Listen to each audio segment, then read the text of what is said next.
July 2008, in the heart of Melbourne, a group of men embark on a deadly mission to kill a fellow criminal. They work for one of the most secretive and powerful mafia organisations in the world, unaware that police are watching their every move. We became aware that they were in possession of handguns, of firearms, which gave us rise for concern. And it became very clear to us that they were allegedly embarking on a mission to go and do someone some significant harm. They were going to kill someone. That's certainly the allegation. Among the conspirators was Frank Modafferi, a suburban greengrocer with a reputation as a violent underworld figure. Police phone taps recorded him threatening another criminal over a drug deal. E ti dice che si può dire si piglia un fucking tambuto e mo su fucking presente che vai orari e sto con fucking capo quello Java e mo fucking piglio e mo fucking levo. Well, certainly he was regarded with a degree of trepidation, with fear, with respect. His reputation for violence obviously had been established.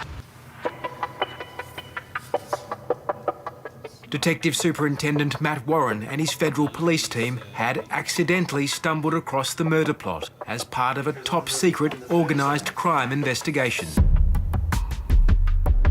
They faced a terrible dilemma as they watched events unfold. The police would have to intervene to prevent any killing, but that would force them out of the shadows, blowing many months of painstaking surveillance work.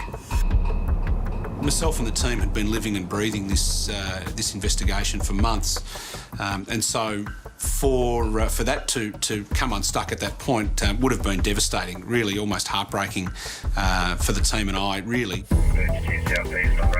The would-be hitmen never completed their journey. Yeah, right, I'm getting all this on video. Constantly, and so they've attached the jumper leads to both vehicles. Their car broke down and they regrouped, still unaware that federal police were shadowing them.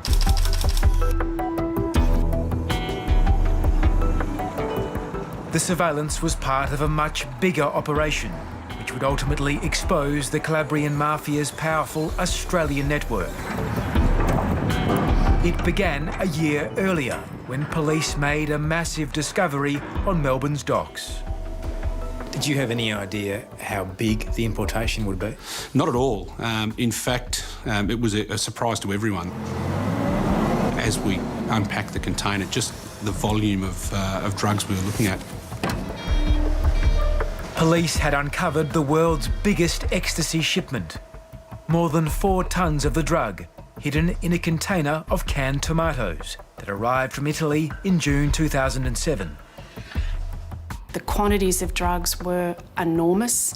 The amounts of money that were at stake were enormous. It painted a picture of a well-organised group with international connections. None of us expected that we'd be on for the next 13 or 14 months of hard slog investigating an enormous organised crime enterprise. Then you start to see the whole thing coming together. Police focused their surveillance on the man they suspected had brokered the massive drug shipment, Pasquale Pat Barbaro. Police suspected Barbaro was a member of a feared and highly secretive international mafia syndicate known as the 'Ndrangheta, or Honoured Society. Now we've got Pat out wearing the green T-shirt. For months, police secretly filmed Pat Barbaro meeting associates in restaurants, parks and fruit shops in Melbourne, and even at a farm near his hometown of Griffith in western New South Wales. Certainly what we saw with Pat Barbaro was that he was the point man for the Australian end. He was the one who was actively involved in talking to the syndicates overseas, in meeting with them. Of all his criminal associates, it soon became clear that Pat Barbaro treated suburban greengrocer Frank Modafferi with an unusual degree of respect. One tapped telephone conversation revealed that Frank Madafri saw himself as the group's Melbourne boss. Non continuare a stare con me, capisci? Non pare che fucking merda tu fucking toy, und fucking Sandy, man nessan tu fucking Rocco. Huh? I'm fucking responsible per fucking merda. Merda tu meu, e non ti fucking Pascali. I think it shows that in his mind, he was the number one Ndrangheta figure in Melbourne, that it was his patch, it was his turf, and that whilst Barbaro was able to operate there in relation to what he was doing, it had to be with his permission and with his knowledge. So I think unquestionably he viewed Melbourne as his patch. As the surveillance continued, other men came into view. This is Frank Madafri's elder brother, Tony. Tony Madafri is a multi-millionaire businessman who part owns a national chain of pizza restaurants as well as several fruit and vegetable shops around Melbourne. Is it fair to say that Tony Madafri was deeply connected to these organised crime figures? Well, certainly he's a very strong associate, absolutely. On a weekend in March 2008, police were watching when Tony Madafri met Pat Barbaro and two other drug traffickers in Melbourne's Flagstaff Gardens. It's never been established that Tony Madafri is involved in drug trafficking, but his meetings with drug importers aroused police suspicion. Tony Madafri appears throughout the court allegations as somebody the group consistently sought to meet with in private, Crown Casino or in the villa, the Flagstaff Gardens. What was his role throughout the operation? We would say that he was an interested party.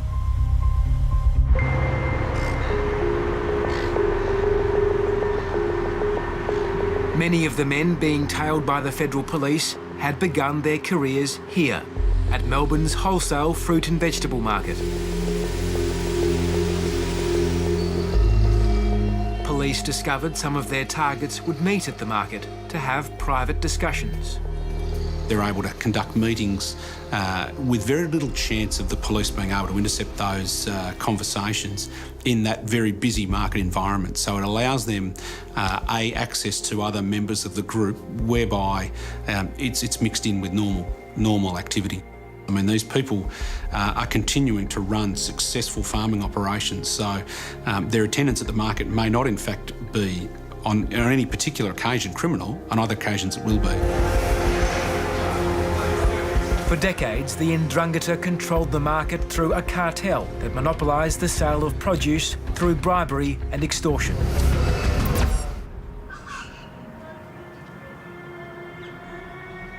Neighbours I have spoken to today tell me that they heard 2 shots at about 2:30 in the morning. The Ndrangheta's secretive market cartel only became public when power struggles within their ranks sparked outbreaks of murder and violence.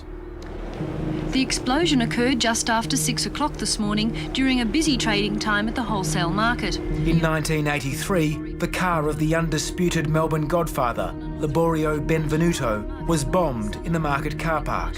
When the explosion occurred, Might be the petrol tank. You don't think somebody put a bomb in your car? No, because I never got no enemy. You've never been involved in any trouble here at the market? No, never in my life. Never. A top-secret National Crime Authority report obtained by Four Corners found that the violence was connected with the alleged secret commission and extortion schemes which were operating at the markets. This group was the so-called Honoured Society. Well, that's what they might have called them. I never used that expression, and we didn't. Our company never used that expression. We just used the expression, they're a bunch of ruthless merchants. How corrupt was the system? It was rotten to the core.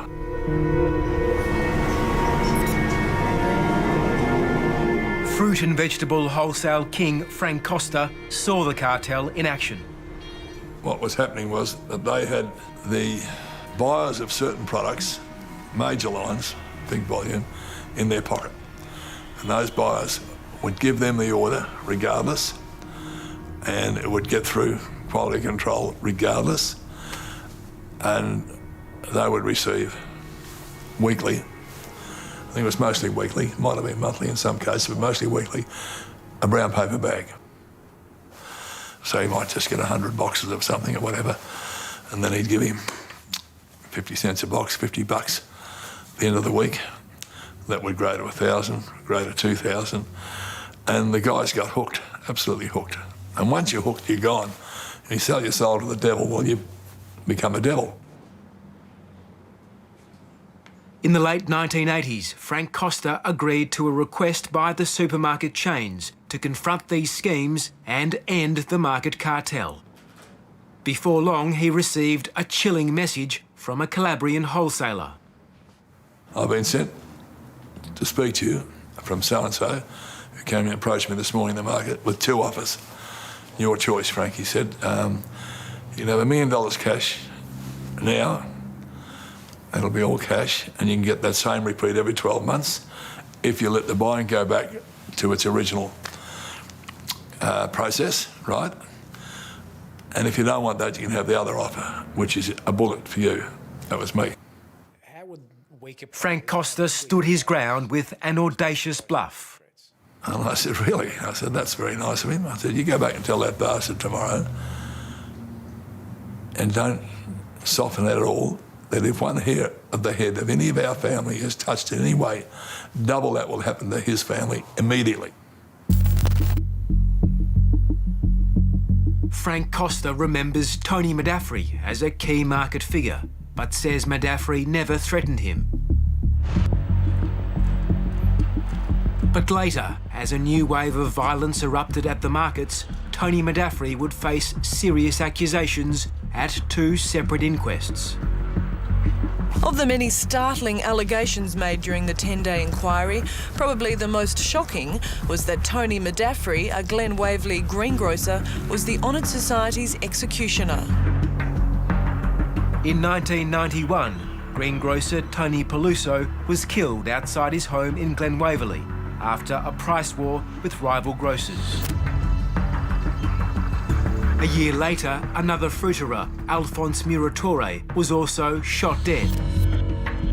At the coronial inquests into these unsolved murders, Tony Madaffri strongly denied claims by witnesses that he was a mafia enforcer. Detective Sergeant Chris Enright told the inquest police had evidence Mr. Paluzzo was threatened by rival businessman Tony Madaffri a week before the shooting. The threat included a warning that if Paluzzo wasn't careful, he would be killed. His son, Gaetano Paluzzo, heard Madaffri say, "Be careful, I'll get you. If you don't, I will kill you." Murder victim Alphonse Muratore's girlfriend told the coroner that Muratore was convinced Tony Madaffri had killed Peluso. She also said Muratore told her Tony Madaffri was a man to be greatly feared. I know that in my heart, Fonz is on the stand with me all the time. He's there with me all the time, and I'm speaking for him, and I'm not going to stop speaking for him until the day I die, if it needs to be. I want the truth known. I really want the truth known. No adverse coronial finding was made against Tony Madaffri, and he was never charged with any crime. He denied any wrongdoing, telling police he was simply a man who is very respected at the market. Tony Madaffri's lawyer dismissed the claims against him as baseless hearsay. He is devastated. He's totally shocked by the allegations that were made. His family has suffered enormously. His business has suffered, and he is very concerned to attempt to clear his name. In 1995, the National Crime Authority completed the biggest mafia inquiry in decades, codenamed Cerberus. Four Corners has obtained the confidential Cerberus report, which was never publicly released. Antonio Madaffri has been named by 3 sources as being a member of the Honoured Society. Membership of a secret society must be considered as highly probable.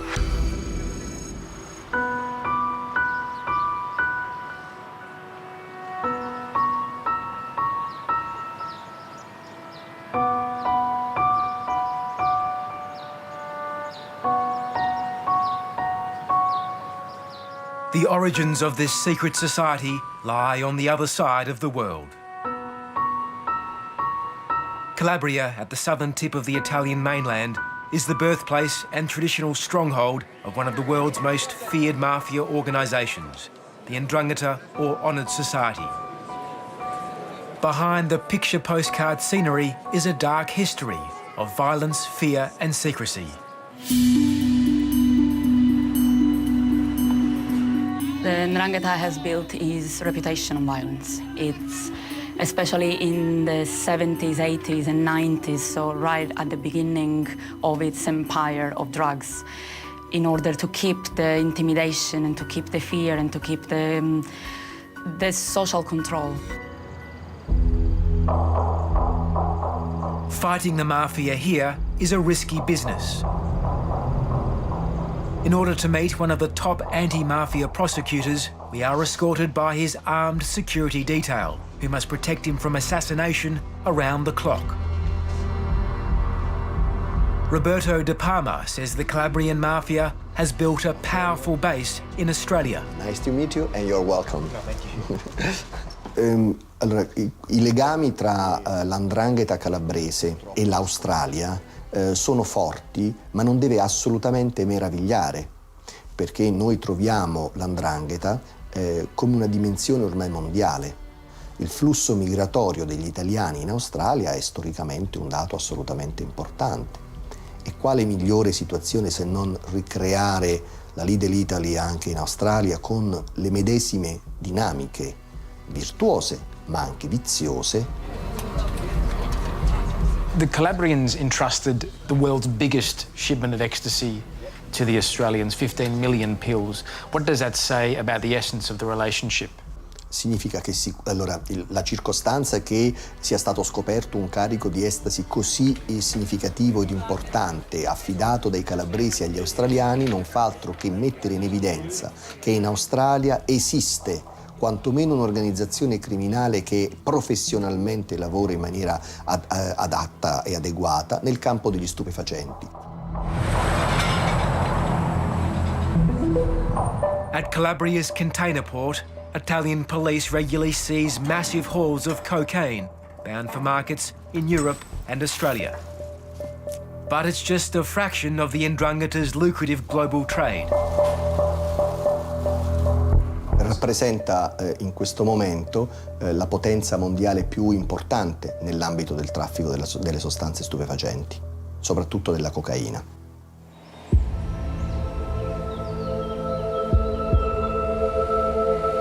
The birthplace of the Calabrian mafia is in the foothills of the rugged Aspromonte Mountains.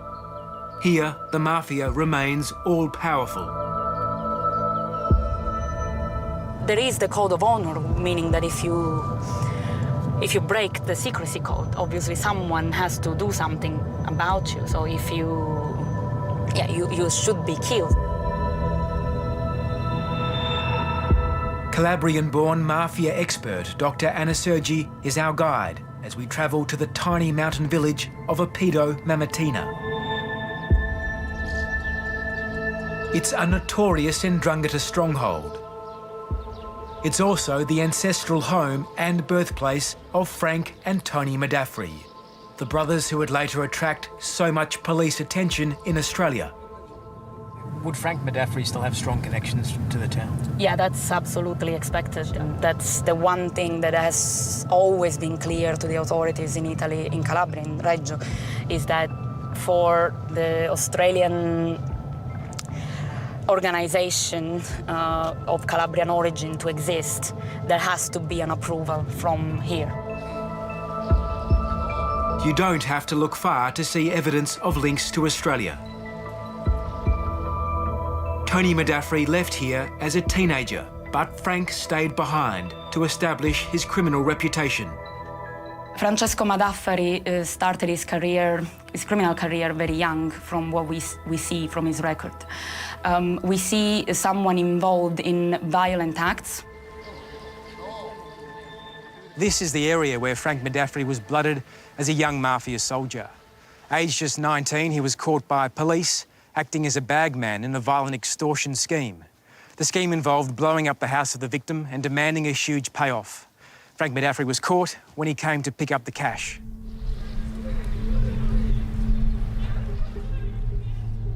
The traditional code of silence, which has protected the mafia for centuries, remains entrenched here. What happens to informers, those who speak out against the Calabrian mafia here in these villages? The most common thing that can happen is that someone refuses to pay the protection tax, the racket extortion tax. They attempt to send a message across that if you mess with them, if you refuse to pay, then they either burn your shop or they make life unbearable for your relatives. They make it impossible to find a job for your son or daughter. Some of them have ended up dead.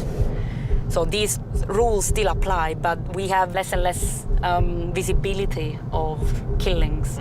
Because they don't need that. I mean, they don't need the publicity. They are strong enough without it. There are various ways of killing someone, I would say. So it's over here where the young girl was taken? Questa è la casa della famiglia Mittica ed è qui che il 28 di novembre del 1986 venne rapita Angela Mittica. All'epoca era una ragazza di 25 anni. Pantaleone Sergi is a journalist and former mayor of a nearby town. He takes us to the site of a notorious crime linked to Frank Medafri, the kidnapping of a local politician's daughter.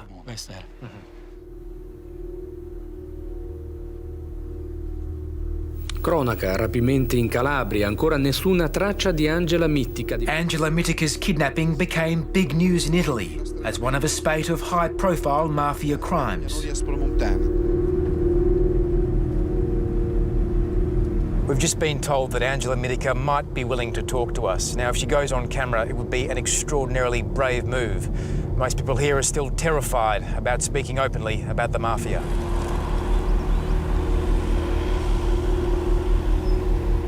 Did you lose track of time? At a discreet location, Angela agrees to tell us her story. It's the first time in 28 years she's spoken publicly about her ordeal. Io ero impaurita, terribilmente impaurita, perché non avevo idea di quello che stesse succedendo. E invece mi hanno detto no, è un rapimento, è un sequestro, insomma, non preoccuparti, non sono altre cose, nessuno ti vuole fare del male, nessuno ti vuole uccidere. È un rapimento proprio per, insomma, a scopo estorsivo, ecco, di denaro, per ottenere il denaro. Angela Mittica would spend almost 5 months held captive in a cave hidden among the rugged mountains that surround the town. Her captors wore balaclavas at all times, so she would not be able to identify them. E dunque le condizioni erano proprio brutte, onestamente, anche perché ero incatenata e avevo la catena al polso e alla caviglia, che erano legate a dei tronchi di albero, perché praticamente in questa grotta che era molto bassa, infatti io non potevo stare in piedi. In questa grotta c'era soltanto una specie, un materasso, diciamo, di gomma piuma che era appoggiato non su una rete ma proprio su delle legna. Soltanto poi quando venivano appunto loro me la toglievano, ecco, un po' di tempo, diciamo.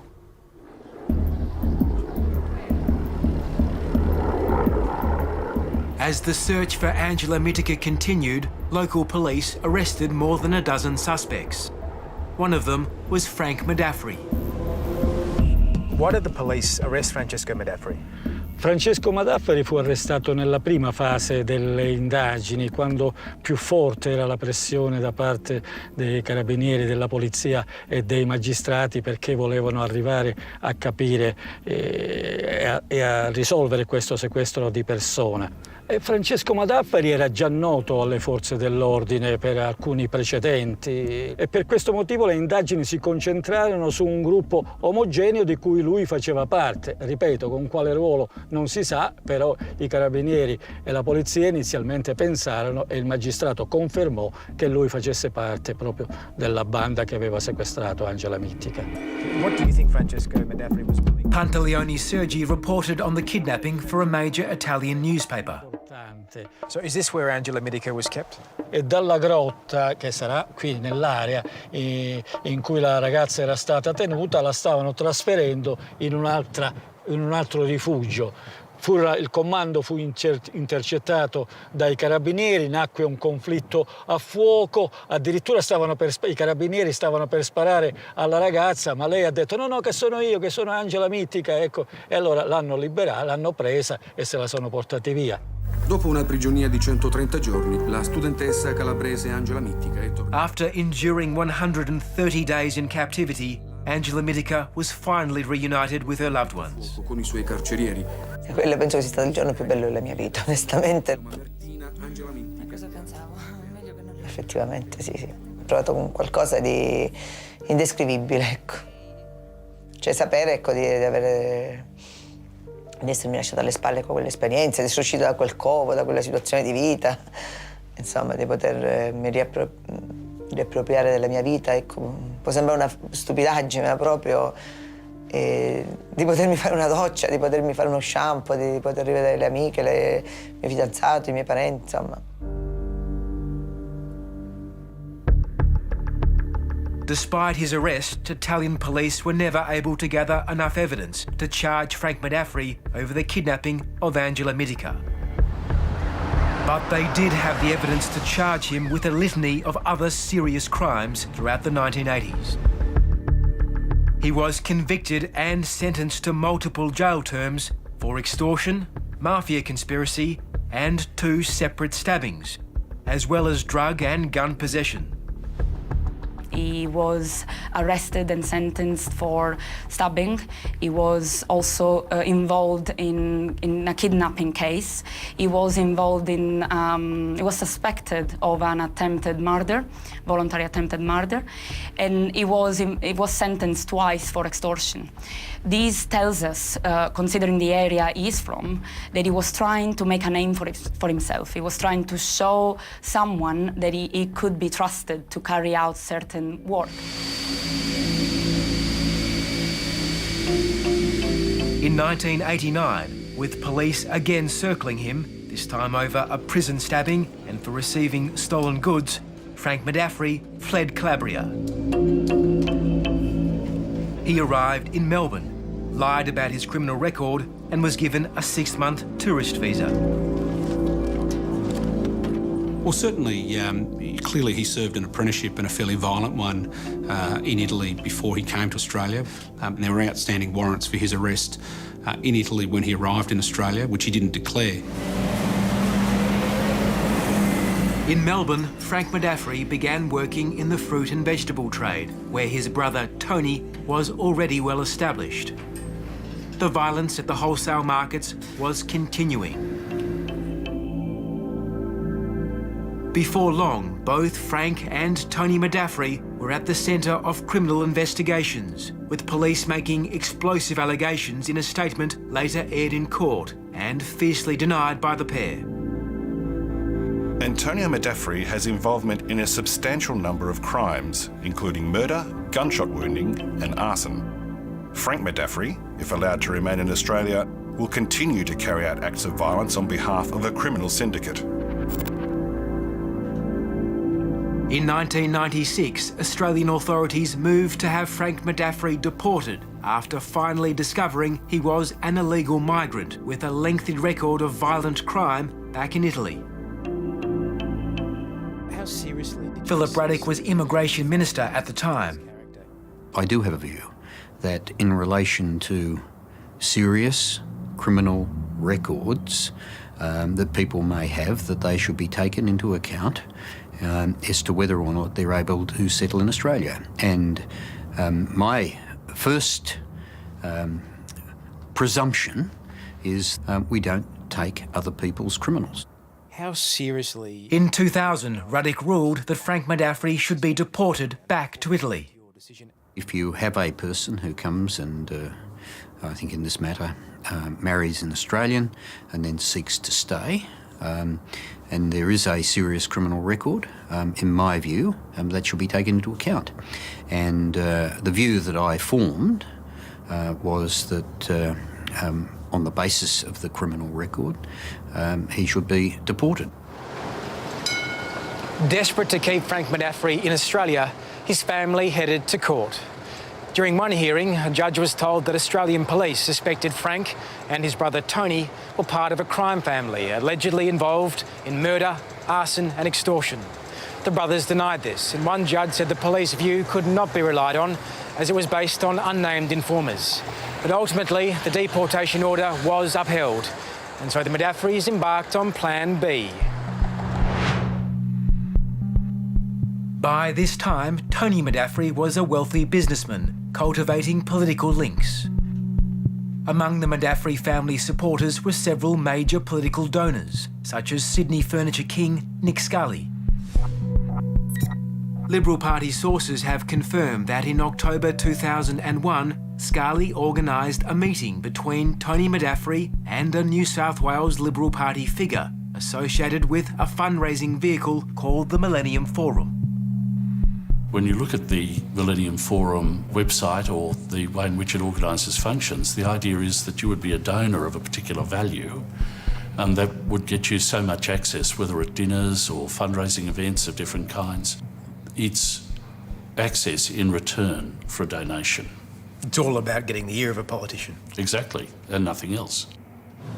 Part of the purpose of the public inquiry will be to attempt to determine whether or not that innocent explanation should be accepted.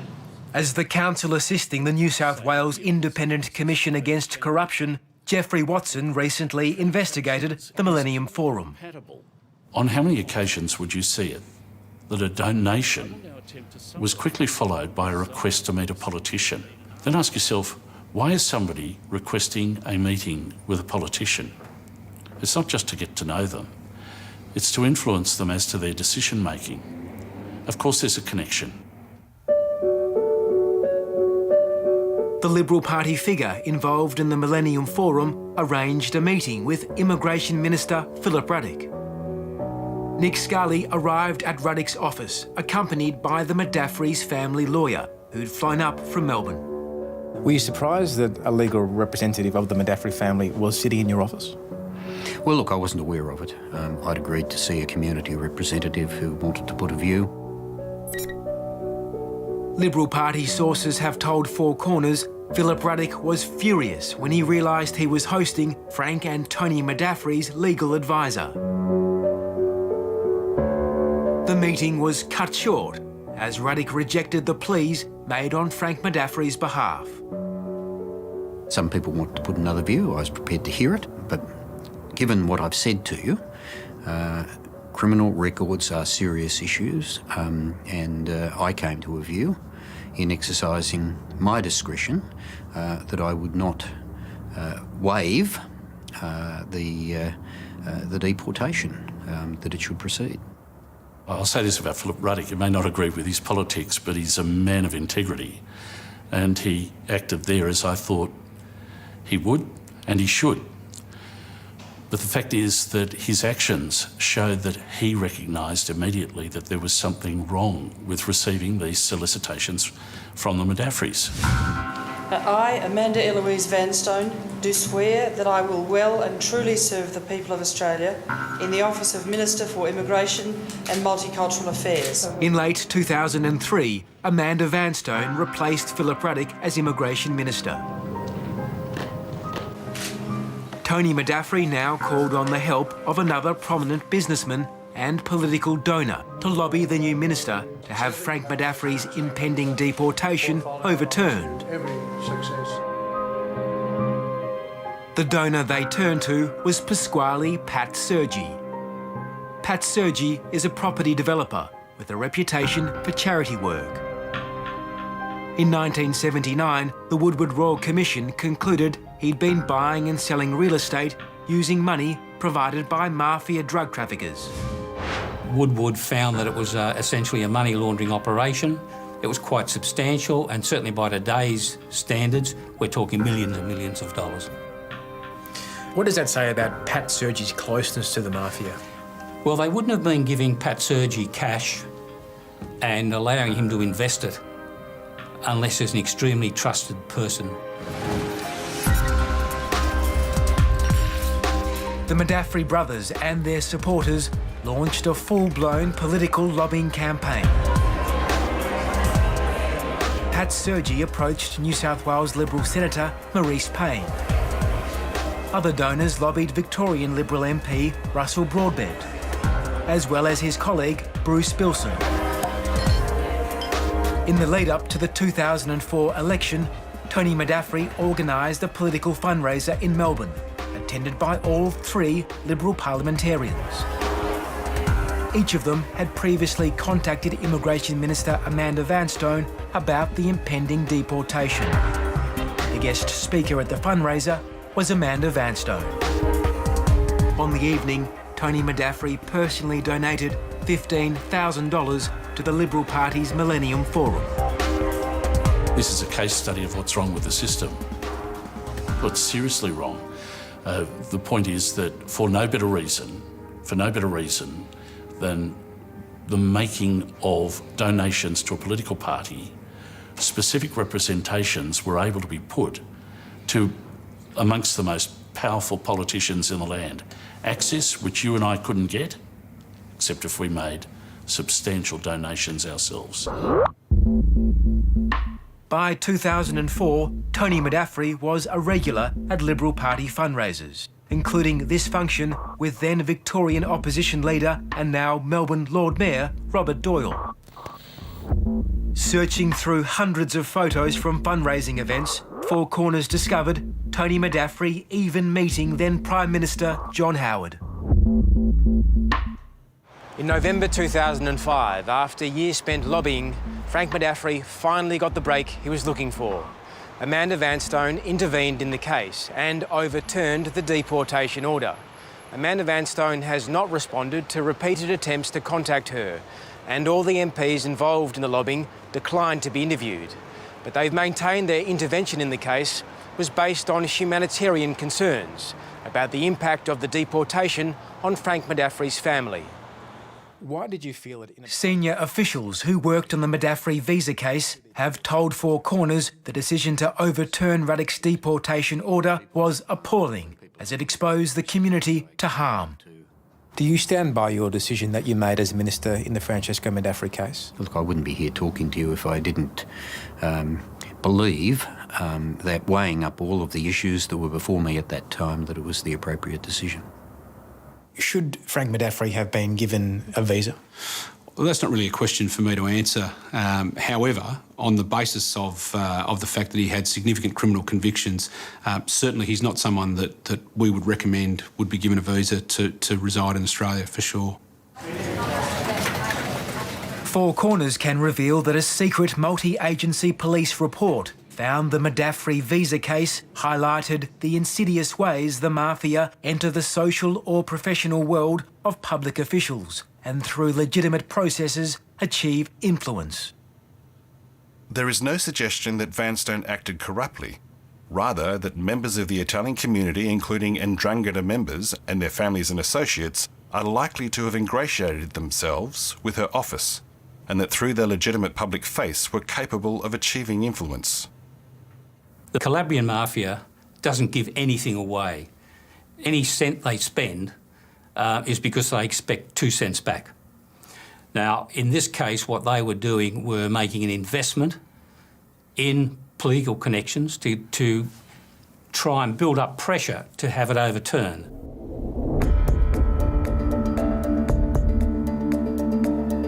After winning his battle to stay in Australia, Frank Madaffri embarked on the boldest chapter yet in his criminal career. In 2007, he was under fresh investigation, this time for his links to the world's biggest ecstasy importation. Police were listening in as he threatened his underworld rivals.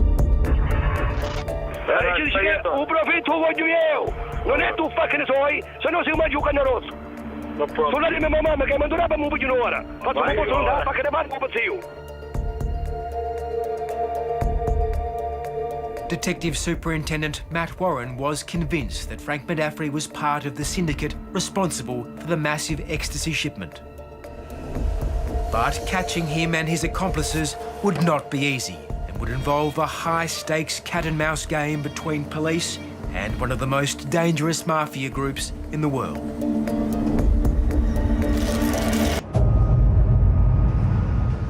The story of this enormous Australian police operation started in June 2007, with the discovery on Melbourne's wharves beyond all expectations. At the time of the seizure, it was the largest seizure of ecstasy in the world, and some 15 million tablets were actually seized by the police. We're talking about 4.4 tonnes of ecstasy, an enormous value of drugs. We're talking about $500 million worth of ecstasy.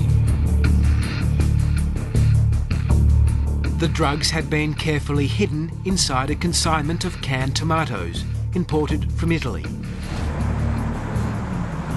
Federal police secretly seized the drugs and then put the container back on the wharf, hoping to arrest whoever showed up to collect it. As the shipping container sat unclaimed on the dock, the suspected drug plotters gathered at this Melbourne hotel. They didn't know their hotel room had been bugged by the federal police. As police listened in via a hidden microphone in their 6th floor room, it soon became clear the suspects feared a trap. If there's cameras there, if it's flat, it'll be fucking cameras about to Atlas, it'll be nothing to do. Oh mate, that's 20 million fucking coppers just fucking watching that one fucking way with someone bigger. As days became weeks with no one arriving to claim the shipment, lead investigator, Detective Superintendent Matt Warren, feared something had gone wrong. Your emotions are up and down. You know, you've got that constant expectation that someone will come and that you'll get a result. And when that's looking less and less likely, without question, it's disheartening. Police soon realised why no one had come to collect the container. Due to a clerical mix-up, the drug importers never got the phone call to confirm their shipment had arrived. They had no idea if their container had been lost, stolen or seized. The number we would allege on the paperwork was a false phone that would go to the criminal syndicate, and they would redirect the container to a warehouse under their control. Well, of course, that didn't occur for them. They never received the call. So you had quite a strange situation with a container purporting to be full of drugs sitting in a freight forwarder's yard and no one going anywhere near it. I think in the short term it looked like a setback to the investigators, because obviously at the start of this investigation they were just probably hoping for a quick result where the criminals would come and pick up the container and they'd move in and arrest them. So initially it looked like a setback, and that meant the investigation had to run quite a lot longer. In fact, it was a turning point, and it allowed us to go from arresting some of the lower level suspects to move up the chain and take out some of the probably the highest profile organised crime figures in Australia.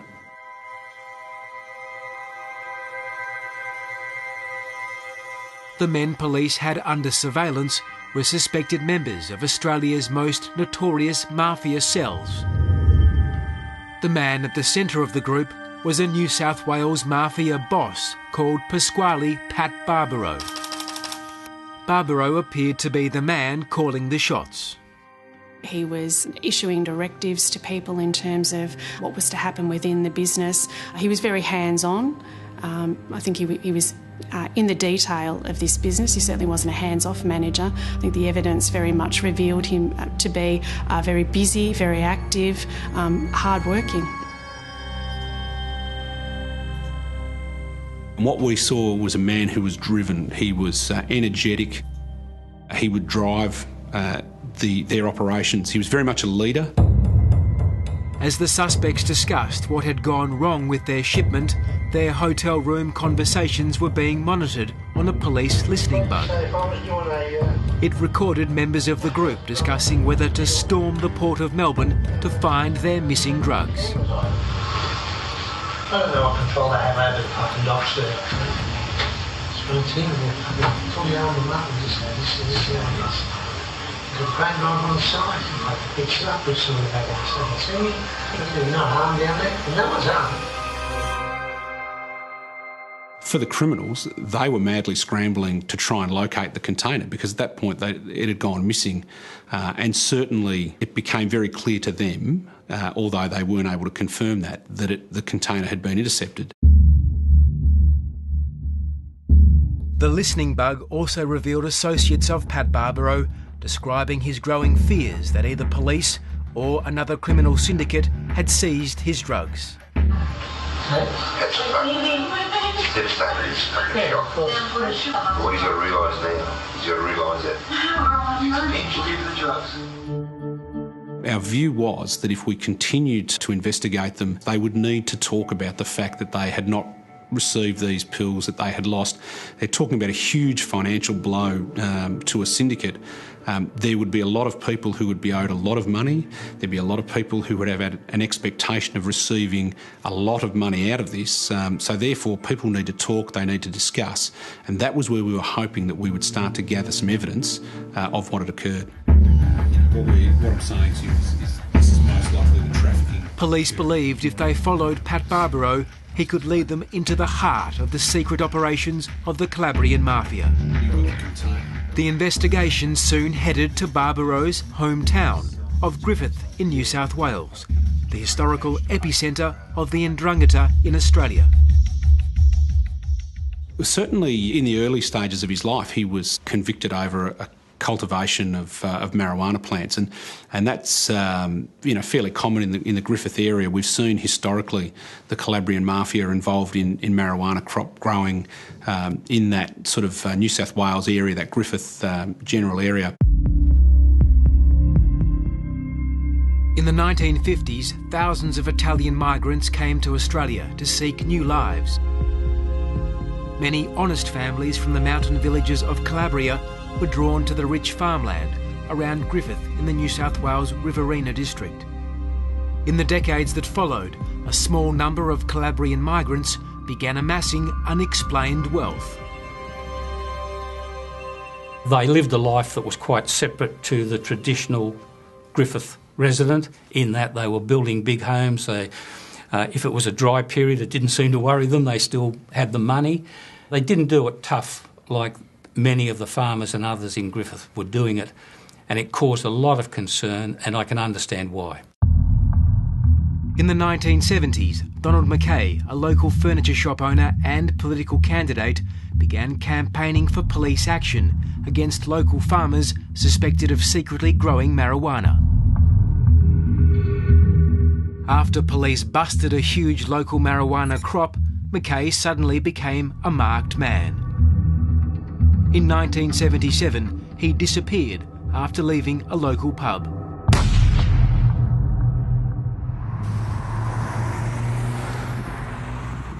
When these crops were seized, he was blamed for it. That's what caused his murder. He had cost the Calabrian mafia too much money. It was time to stop. If we can get rid of Donald Mackay, we can get back to growing the crops. That was the simple logic of it. And he appears to have been shot as he was attempting to unlock the car. Former New South Wales Assistant Police Commissioner Clive Small spent years investigating the Calabrian mafia. There was some blood found on the ground here, near the car. There were 3 spent shells, suggesting he'd been shot 3 times. And the keys to the car were on the ground. So that was the last that was seen of him leaving the hotel. Never been found to this day. Griffith's Calabrian mafia cell had a powerful avenue of political influence through the local federal Labor MP, Al Grasby. When Grasby visited Calabria as Immigration Minister in 1974, he was treated to a hero's welcome. I am aware, while he was the Immigration Minister, there were a number of people who got visas and were able to stay in Australia who were of highly questionable character, and I think any reasonable look at them would raise questions about why was that done if it wasn't done for corrupt purposes. I don't think there's any question that Al Grasby was significantly corrupt. His attempts after the Donald Mackay murder to move the blame away from the real killers and make suggestions that Donald Mackay's wife and others were involved in the murder was disgraceful, and I don't think any man with any sort of decency could justify that. Responding to the public outcry over McKay's disappearance, the New South Wales government set up a royal commission headed by Justice Woodward to investigate drug trafficking networks. What's the lighting here? Clive Small was one of the commission's investigators. The Woodward Royal Commission was extremely important in two ways. It really opened up the story about the Mackay murder, and in doing that it also opened up the story about the Calabrian mafia in Australia. Among the men investigated was a local farmer, Frank Barbaro, nicknamed Little Trees for the new orchards he'd planted.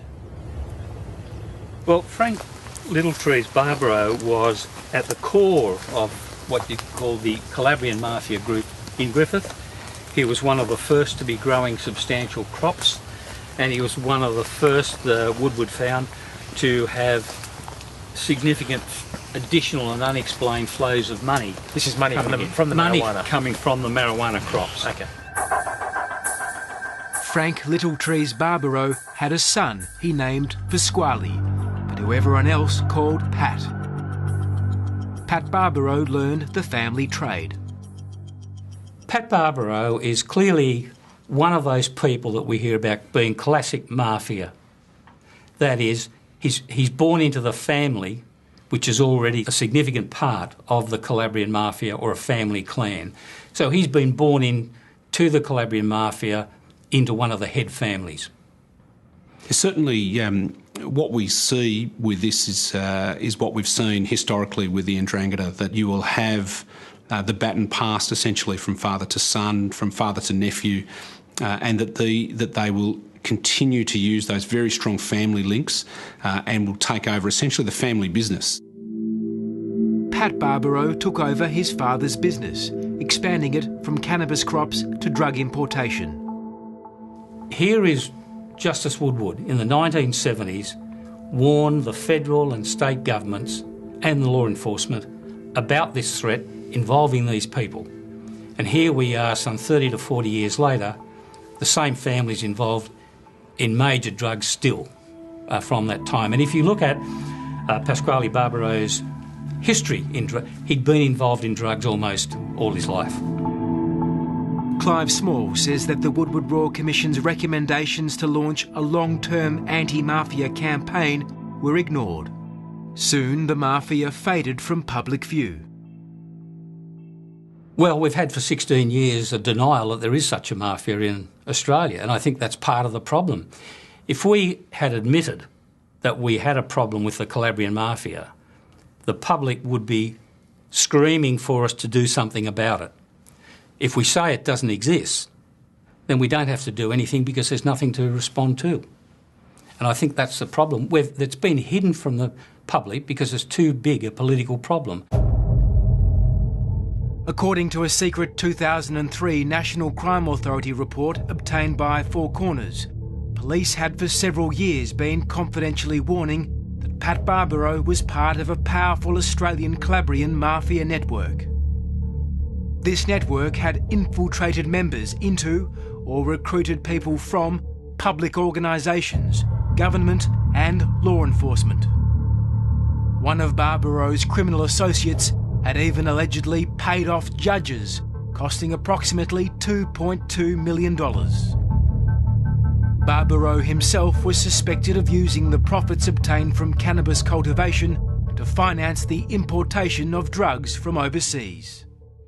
Certainly by late 2006, early 2007, we were well aware of his prominence and that he was extraordinarily active in international crime. If you have a look at his history, he's been involved in crops in New South Wales, in Queensland, that's cannabis, but then he seems to have moved into other drugs, be it amphetamines, ecstasy and the like. By early 2007, police were investigating Pat Barbaro over several drug importations. The biggest of them was the world record ecstasy shipment that had arrived in Melbourne from Italy in June 2007, and which Barbaro had been unable to locate. This was a continuation of a number of investigations that were occurring. The AFP were investigating and had investigated Pat Barbaro over a number of years. He was alleged to have been involved in a number of drug importations, and we saw him as a major organised crime figure at the time. After secretly seizing the drugs, police then shifted the focus of their investigation to Italy, the source of the shipment. Four Corners travelled to Calabria, in Italy's deep south, the traditional home of the 'Ndrangheta. The 'Ndrangheta in Calabria and 'Ndrangheta in Australia are tight, really tight. Even if they migrated 50 years ago, they still are very connected, even in a nostalgic way, to the motherland, which is Calabria. So the links are there, the links are tight, and they are based on the one thing that keeps all the 'Ndrangheta clans together, which is blood ties. The most common thing that can happen is that someone refuses... Dr. Anna Sergi is a Calabrian mafia expert who's studied the group's links to Australia. The Barbaro family is one of the oldest mafia families in Calabria. The Barbaro surname is a guarantee for if you want to access certain drug routes, if you want to be involved in certain cross-transnational business. In July 2007, 1 month after the massive drug shipment had disappeared in Melbourne, Pat Barbaro flew to Calabria. When he arrived in the capital, Italian surveillance operatives working with the AFP were waiting and watching.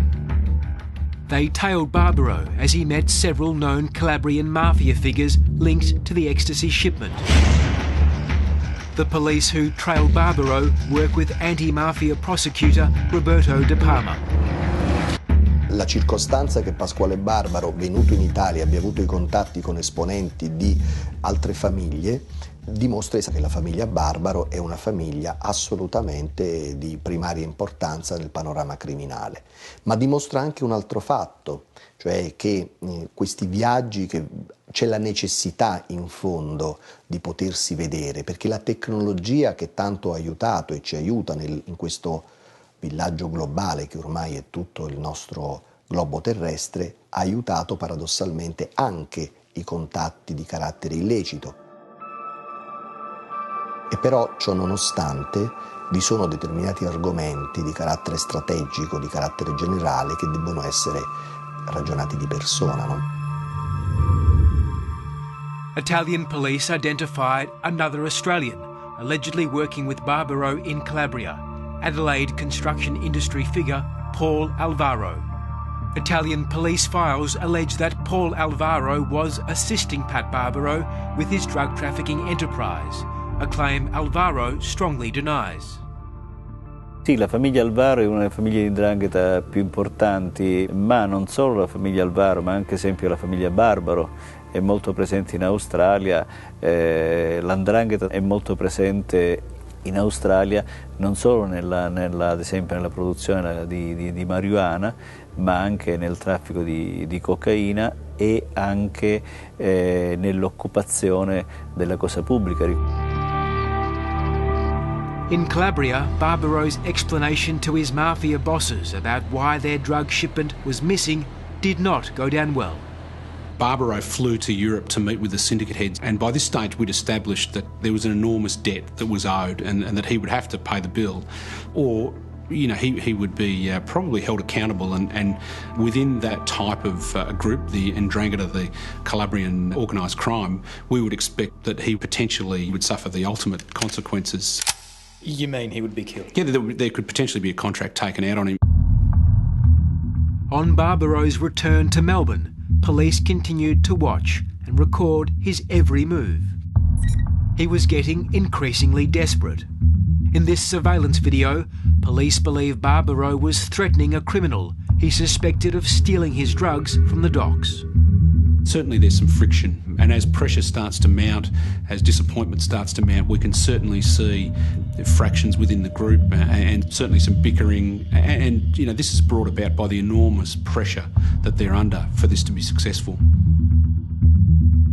Barbaro and his fellow criminals suspected they were being watched and began to engage in elaborate counter-surveillance measures. Their conversations over the phone or via text message were often cryptic and coded. They would often speak in public areas, for example, parks. Also, this particular group of criminals changed their SIM cards over regularly so that if they thought their phones were being bugged, they would basically just get rid of that phone and move on to another phone. Barbaro was determined to find out what had happened to his massive drug shipment. So he made a risky move and reached out to a journalist. In September 2007, I received a phone call from a blocked number. The man on the other end asked me if I wanted to report on the world's biggest drug shipment.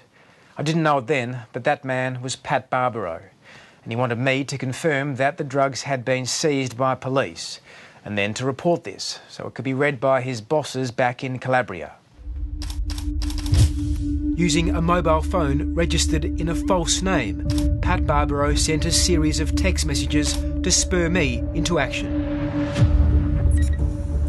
The texts were detailed, describing, among other things, the number of pills in the ecstasy drug shipment. Sensing something sinister was afoot, I reported nothing. So a desperate Barbaro sent more and more information. Neither he nor I realised this would later prove crucial to the police case. Looking at the historical metadata of the phones that had been purchased, we were able actually to put those mobile phones in Barbaro's hand. And those phones sent text messages that were tantamount to a confession. The SMS messages with you showed that Barbaro had critical knowledge of the contents of that container. He knew exactly what was in the container and he was able to convey that to you in those SMS text messages. So that was a terrific link for the prosecution to have in this particular matter. In early 2008, Barbaro began to organise new drug deals to raise the cash to pay off the debt from his botched importation. Certainly within months, the Barbaro syndicate were back in business. They had access to 1.2 million ecstasy tablets, which seemed to originate from Sydney. And really the sale of that 1.2 million ecstasy tablets was then used to pay down the debt to the European suppliers for that missed importation. So very quickly they had regrouped, and obviously their business model was such that they were able to sustain a massive hit to their bottom line. As police kept watching, Barbaro began leading them to other mafia bosses. These surveillance photos show Barbaro meeting his drug-dealing partner, notorious Melbourne gangster Frank Medafri. Police suspected Medafri had invested in the massive ecstasy importation. Medafri was a buyer of ecstasy tablets from Barbaro. Barbaro had a number of people who really, I suppose, were wholesalers and distributors of his ecstasy tablets, and Medafri was one of those persons. In 2008, police observed Pat Barbaro and his associates meeting up with greengrocer Frank Medafri near his suburban fruit shop. What's now? What's now?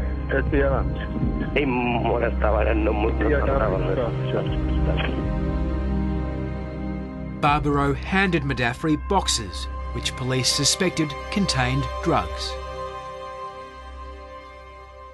Ultimately, we were able to prove that Medafri trafficked in around 57,000 ecstasy pills for Barbaro, valued at between, I think, about $1.2 and $2.2 million. Like Barbaro, Frank Medafri's roots were back in Calabria, where he'd racked up a serious criminal record before sneaking into Australia on a tourist visa in 1989.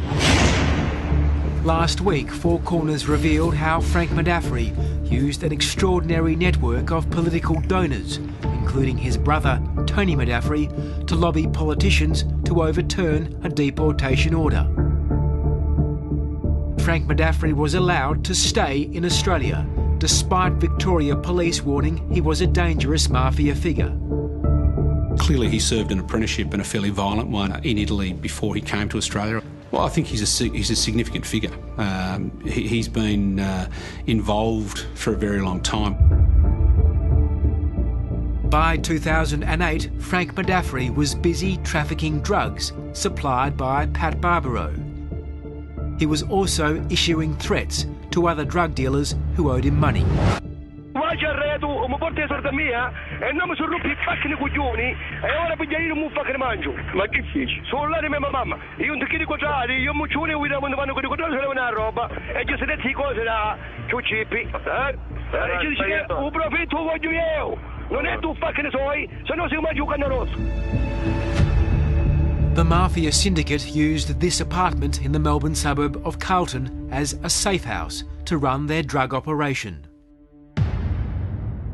Certainly, once we identified that Barbaro was going to rent an apartment or a townhouse in Carlton, we were really excited about that, because finally we really saw ourselves getting ahead of the game. We could actually be a part of the conversation, so we could listen in and we could hear what they were planning. Federal police agents waited until Pat Barbaro had left the apartment before sneaking inside, planting several audio bugs and cameras. The AFP began watching and listening as Barbaro, speaking in code, discussed massive drug deals involving Frank Medafri and other mafia figures.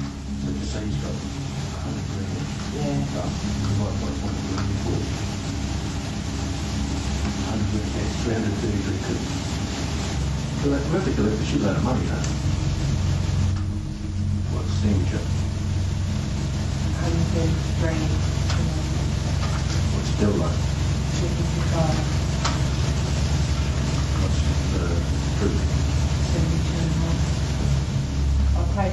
The bug picked up Barbaro reviewing his books of account.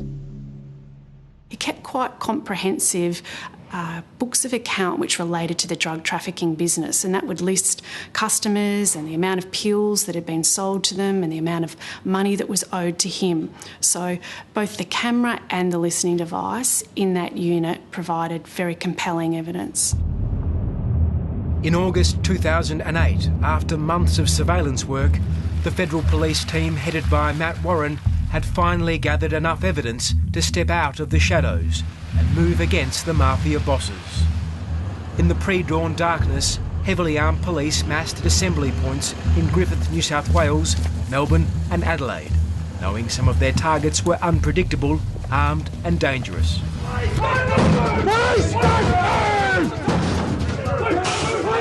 At the Carlton safe house, police found these handguns buried in the garden. Inside Pat Barbaro's Griffith mansion, police found guns, drugs and cash, along with a Scarface poster. This is part of a global international syndicate. This is a major disruption to transnational organised crime, both in this country and abroad. For the AFP, in our 30-year history, this is the largest operation we've ever undertaken. The allegation that you, Francesco Medafri, trafficked a substance, the substance being MDMA, and that the quantity trafficked was a commercial quantity. Do you understand that? Ha capito questa accusa che le fanno? Yes, I understand. What can you tell me about that allegation? Cosa ci sa spiegare? I don't know anything about this bullshit. When he was formally interviewed by police after his arrest, Frank Medafri denied any involvement with Pat Barbaro's drug syndicate. I'm trying to establish whether you owe Pasquale Barbaro $32,000. $32,000. No. No. No, you don't. Lei ha mai acquistato delle sostanze di droga da Pasquale Barbaro? No. No. Frank Medafri chose to fight his drug charges. Late last year, he was convicted and received a 7-year prison sentence. Overwhelmed by the evidence against him, Pat Barbaro pleaded guilty and was jailed for 30 years over his role in the massive ecstasy shipment. At final count, 32 mafia figures and their criminal associates were convicted for drug dealing and money laundering. There was an importation of 100 kilos of cocaine worth $40 million. There was a conspiracy to import 100 kilos of pseudoephedrine. There was trafficking in a further 1.2 million ecstasy pills, and a very sophisticated money laundering operation as well, where they turned over about $10 million. Detective Superintendent Matt Warren and his federal police team may have smashed the syndicate behind the massive 2007 drug shipment. But the Calabrian mafia's secretive network remains in place within Australia, able to rebuild its operations quickly. I think that's the key to these groups. They are able to regroup, rebound after suffering, in this case, a loss that would end most organised crime syndicates. And they've had this in the past where they've suffered defeats at the hands of law enforcement. But through those family connections, they're able to rebuild. Political influence is a key factor in the mafia's resilience. For decades, the mafia has been building support on both sides of politics. Well, certainly we've seen over the years that organised crime figures will try and cultivate people of all walks of life, but particularly people with influence. We certainly see organised crime figures cultivating sporting stars. It's no different with political figures. They're looking to try and gain influence and gain power and use that towards potentially diverting attention away from themselves. Even after he was arrested, Frank Medafri cultivated political contacts. Councillor wasn't on. Victorian Labor Party delegate Michael Tetty has previously worked in the state ALP head office, as well as for federal MP Kelvin Thompson. These days, Tetty is an ALP councillor at Moreland City Council in Melbourne. They misused our money under your watch. Four Corners has established that Tetty spent months doing Frank Medafri's banking and running his fruit business at the same time Medafri was facing drug charges. While there is no suggestion Tetty was involved in drug trafficking, he allegedly supplied a gun to one of Frank Medafri's mafia henchmen. Tetty was later found guilty of carrying a loaded gun in a public place and placed on a good behaviour bond. Four Corners can also reveal that another Frank Medafri associate worked in the office of then Labor Senator Mehmet Tillam. This Medafri associate is currently facing criminal charges over a violent bashing. He got his job in the Labor Senator's office with the help of Michael Tetty. There is no suggestion that Mehmet Tillam knew that either Michael Tetty or the man he employed were associates of Frank Medafri. I'll cut straight to the chase. Does any political figure have any business working, associating with someone like Francesco Medafri? I would suggest that you would need to be very careful in dealings with Francesco Medafri. As Four Corners revealed last week, Frank Medafri's brother Tony also has powerful political connections, despite his criminal associations. In 2008, federal police agents observed Tony Medafri meeting Pat Barbaro and other drug traffickers on several occasions, including this gathering in the middle of a park. Tony Medafri has never been charged with any crime and denies any wrongdoing. What did the AFP allege to the court about the relationship between Pasquale Barbaro and Tony Medafri? Well, I think the allegation that we put in court and the court documents would show that they were quite close, for sure. That there was a strong association between them. In 2013, Tony Medafri hosted a Liberal Party fundraiser at the Stocklands Reception Centre, part owned by his drug trafficking brother, Frank. The guest speaker was State Liberal Senior Minister Matthew Guy, who is now the Victorian opposition leader. Matthew Guy was unaware he was at an event hosted by an accused mafia figure, but other Liberal figures in the room, including federal MP Russell Broadbent, knew of Medafri's alleged mafia connections. I can't believe our politicians are so dopey that, having known the allegations, that they continue to accept money from a fundraiser. I find that so extremely difficult to understand how they could do it, or how they could be so naive. Victoria's Police Commissioner has made his own assessment of Tony Medafri, recently banning him from Melbourne's Crown Casino over his alleged mafia connections. What was your reaction when the Victorian Chief Police Commissioner banned Tony Medafri from Crown Casino? I wasn't surprised by that. Why not? Well, I think once again, we see him as potentially someone who associates and has close associations with established organised crime figures, and they're not really the people that the Chief Commissioner wanted in the casino environment. The mafia has allegedly infiltrated every layer of government. Tony Vallelonga is the former mayor of Stirling in Perth. In 2011, the news broke that Italian anti-mafia prosecutors wanted to question Vallelonga over his alleged dealings in Calabria with a notorious mafia boss. Vallelonga faced the media with his family and lawyer to vehemently deny the allegations. It's hurting me very much. It is very distressing. I was 64 to get this sort of, I would call, campaign against me. That's all it is. The worst that can be said, assuming it was admitted, and it's not, is that Mr. Vallelonga has spoken or had contact with Italian mafia figures. Now, firstly, that's denied. We don't know which figures they are talking about. Four Corners has learned that Italian prosecutors recently made far more detailed allegations in court about Tony Vallelonga. They allege he is an Australian mafia boss with the role of leader within his locale or mafia cell in Perth. Prosecutors allege that as part of this role, Vallelonga is responsible for making the most important decisions, for imparting orders or imposing sanctions on other subordinate associates. In a statement to Four Corners, Tony Vallelonga's lawyer said any allegation the former mayor has ever been involved in criminal activity is completely without any foundation. The Calabrian mafia remains the dominant force in global drug trafficking. Just 3 weeks ago, Italian and Spanish police teamed up with the US Drug Enforcement Agency to launch a series of dramatic raids from the air, sea and land. Police seized tons of cocaine and arrested dozens of Calabrian mafia figures.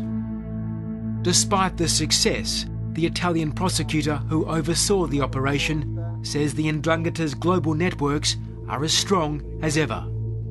È un colpo durissimo, però noi abbiamo bloccato oggi un'organizzazione, ma ci sono tante organizzazioni di questo livello, di questo target, che stanno operando mentre noi stiamo parlando. Some of the suspects arrested in Calabria were members of the Italian Alvaro mafia clan. Prosecutor Nicola Gratteri says the Alvaros have a powerful cell operating in Australia. La famiglia Alvaro è una delle famiglie di 'Ndrangheta più importanti, presenti già dalla fine dell'Ottocento nel panorama criminale, ma penso che la 'Ndrangheta sia molto presente in Australia e che il contrasto non è adeguato, visto che queste famiglie stanno crescendo sempre più, sono sempre più forti. One of the alleged Alvaro clan bosses in Australia is Paul Alvaro. Paul Alvaro was the man police suspected of helping Pat Barbaro import drugs into Australia back in 2007. Italian police files allege Paul Alvaro has, like Pat Barbaro, risen to become a top 'Ndrangheta figure, allegedly involved in international drug trafficking. But this was never proven, and Alvaro strongly denies any involvement in mafia activity. His only criminal conviction dates back to 1990, when he was jailed for tax offences. The prosecution alleged the Alvaros lived grand lifestyles on the lowest of declared incomes, and that they were involved in the trafficking of marijuana.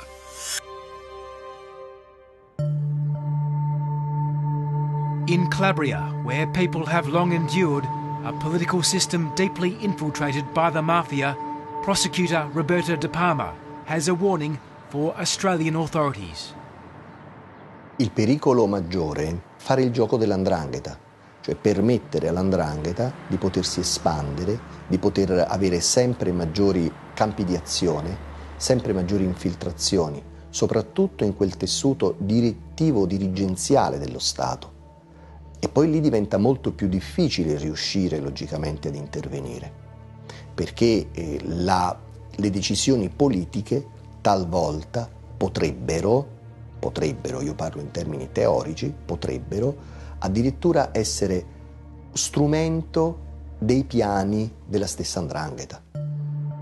Anti-mafia prosecutor Nicola Gratteri says that with police worldwide now focused on terrorism, Australia cannot afford to be complacent about the hidden tentacles of the Calabrian mafia. Io penso che il problema mafie, il problema 'ndrangheta, è un problema che deve riguardare l'Australia e di non misurare la presenza o la forza dell''ndrangheta o delle mafie in genere dal numero dei morti ammazzati per strada o gli spari e le serrande. Capire chi rifornisce i locali di divertimento, le discoteche, i pub, chi li rifornisce di cocaina, da dove arriva questa cocaina, chi la controlla, perché dove arriva cocaina e chi fa arrivare la cocaina poi con quegli stessi soldi, con i guadagni di quei soldi, compra tutti gli immobili in vendita e in questo modo controlla il mercato, controlla l'economia. The warnings from Italy resonate strongly with the man who led Australia's biggest mafia bust. What we've seen is that these groups are very difficult to defeat. They regroup, they rebound, they reorganise, they have the international connections, which I think is a crucial part of the way they'll continue to operate. There's no question that Italian organised crime, Calabrian organised crime in this case, will continue. They will reorganise and they'll continue to conduct unlawful activity, drug importations, white-collar crime, because it's their business.